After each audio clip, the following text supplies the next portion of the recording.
College నుంచి చెప్పడానికి వచ్చాను.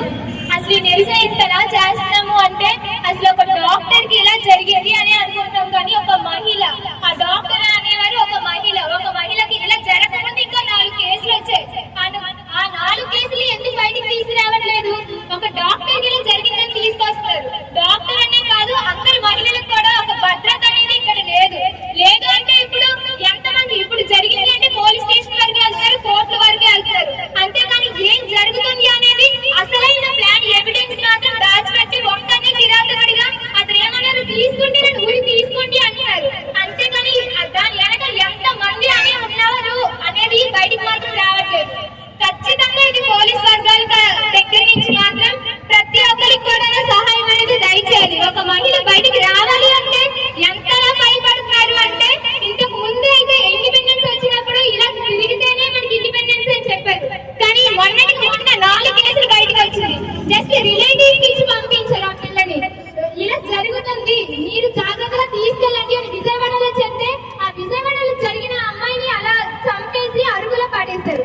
ఇది ఎంత అవమానకరమైన విషయం అంటే దగ్గరనే నమ్మలేకపోతున్నాం. అలాంటిది ఇంట్లో వాళ్ళు భద్రతగా ఎలా పిల్లల్ని అంత హ్యాపీగా చూసుకోగలరు?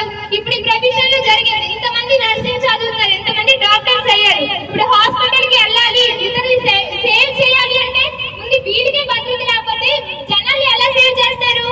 ఇలాంటి కార్యక్రమంలో ఉన్నప్పుడు ఎప్పుడు కూడా గవర్నమెంట్ ముందు ఖచ్చితంగా గవర్నమెంట్ మాత్రం స్పందించాలి. గవర్నమెంట్ స్పందించకపోవడం వల్లే ఇలా జరుగుతుంది. గవర్నమెంట్ స్పందించి ఉంటే మాత్రం ఖచ్చితంగా ఎలాంటి రేట్స్ కానీ ఎలాంటి విధ్వంసాలు కానీ జరగవు. ఖచ్చితంగా ప్రతి ఒక్కరికి కూడా ముందు దిశ యాప్ అన్నారు, దాని తర్వాత నిర్భయ అన్నారు. ఇవన్నీ జరుగుతూనే ఉన్నాయి కానీ ఒక్కరు కూడా సేఫ్నెస్ మాత్రం లేదు.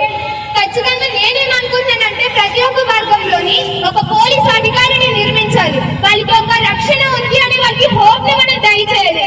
అప్పుడు మాత్రమే వాళ్ళకి రక్షణ ఉంది అని వాళ్ళు నమ్మాలి. ఇప్పుడు మనకు చెప్తారు మన పేరెంట్స్, మీరు ఎలా ఉండమ్మా అలా ఉండమ్మా అని. ఎందుకు అబ్బాయికి చెప్పట్లేదు?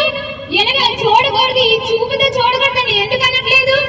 ఖచ్చితంగా వాళ్ళు కూడా క్వశ్చన్ చేయాలి కదా. ఒక అమ్మాయిని క్వశ్చన్ చేసినప్పుడు అబ్బాయిలు కూడా సరి చెప్పండి, అమ్మాయికి సెల్ఫ్ డిఫెన్స్ నేర్పించండి. అలా జరిగినప్పుడు ఎలా మనల్ని ఆ యొక్క సన్నికటం నుంచి మనం సేవ్ చేసుకోవాలో, ఎలా ప్రొటెక్ట్ చేసుకోవాలో నేర్పించండి. అలాగే అబ్బాయిల యొక్క కను దృష్టిని మార్చండి. వాళ్ళు చూసే చూపు కానీ నడిచే నడక కానీ ఎలా ఉండాలో మనకు ఎలా జడ్జ్ చేస్తారో వాళ్ళు కూడా అలాగే జడ్జ్ చేయాలని నేర్పించండి.